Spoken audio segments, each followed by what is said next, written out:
I'm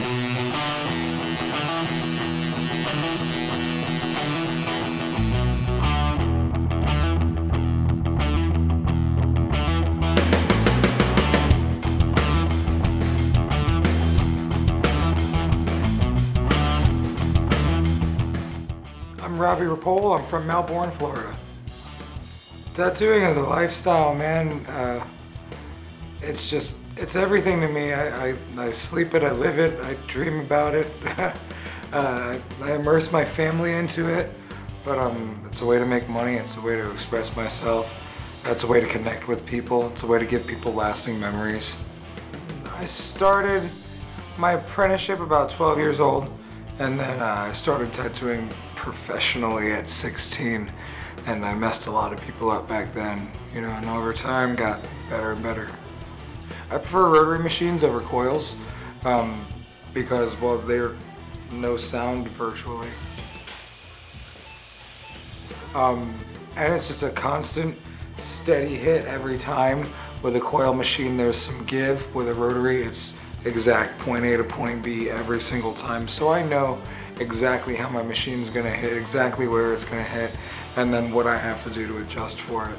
Whereas coil machines, there's a lot more tinkering involved and there's a lot more noise involved. So, I mean, on a day where everybody's using rotaries, you can walk into my studio and actually hear people talk rather than, you know, the loud buzz from back in the day. I dedicated myself to tattooing just because it was necessary. I never thought of anything else that took me so strongly and made me feel like it's what I needed to be doing. My father taught me how, and it just kind of seemed like I couldn't do anything else. So it's just in me. Tattooing has done everything for me. I mean, it's helped me grow throughout the years as a human being, as a man, as a father. It's supported me and my family and all my other endeavors throughout my whole process. So, I mean, tattooing is just, it's always been there anytime I needed something from it, whether it was, you know, the emotional connection of doing a great tattoo or making lots of money because I needed to pay some bills.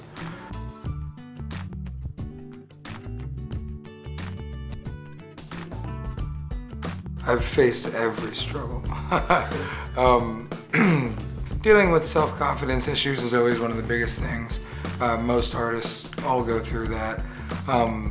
Learning how to draw, learning how to tattoo properly, making sure you're always on your A game, because if you get caught slipping, you're fucking up somebody's body forever.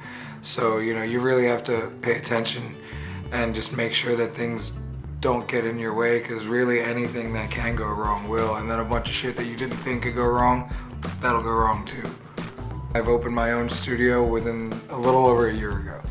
When you open a studio, especially the way I did, with money not really there, you know, I was working at Endless Summer Studio with Mark Longnecker, and I was just trying to make the money there to fuel opening this studio. So for about 6 months, I had my 2-week notice in. Everything that could go wrong did, but here we are, and it's fucking amazing to see how much we've grown in just a year. I came up with the name Chapel of Love basically because your tattoo and your client, there's a connection that needs to be made there. There's a union. You know, there's a commitment that you need to make to your tattoo. There's a commitment you need to make to your artist. You know, there's a commitment your artist needs to make to themselves. So basically, if you invest the love inside of everything, then everything will come together the way it's supposed to. So, you know, the union of love with everything that we do in here. You know, the client needs to love their tattoo, the artist needs to love the client needs to love the artist. You know, there just needs to be a good positive exchange of all of that. And I believe that, you know, painting the shop pink and, you know, having a fun name like Chapel of Love creates a nice, loving, giving, sharing kind environment.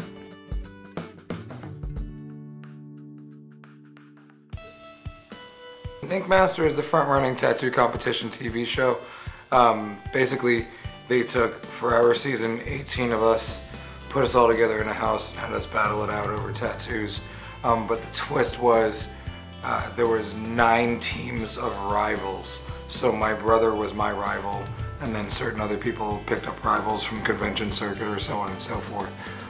So basically, it was a matter of getting your rival knocked out and then knocking out everybody else. Ink Masters changed me as a tattoo artist because I've been able to view my faults and my shortcomings, and I'm really working hard to make it to where I don't have those faults or shortcomings anymore. Ink Master, I think, has changed the life of my shop by bringing more attention to it. I've already had a bit of attention from the industry and just all my social media that I do, but definitely has been put my shop more in the spotlight. I get a lot more endorsements and sponsorships and things, and people want me to show up, and that helps me get the name of my studio out. The only thing I'd ever want to do other than tattoo is be rich as fuck. Other than that, I got the best job in the world. There's no reason to do anything else. I'll never quit tattooing specifically, but I'd like to not have to do it for money anymore. I'd really like to just have a shop that runs and operates and pays the bills, and really just be able to tattoo what I want on who I want to tattoo it, and really do it for the love and for the enrichment. The plan is always to expand. We're about to go through a renovation very soon, and who knows, I didn't expect a renovation at a year old, so who knows where I'm going to be in 5 years. I know it's going to be wealthy and happy, I'll tell you that much.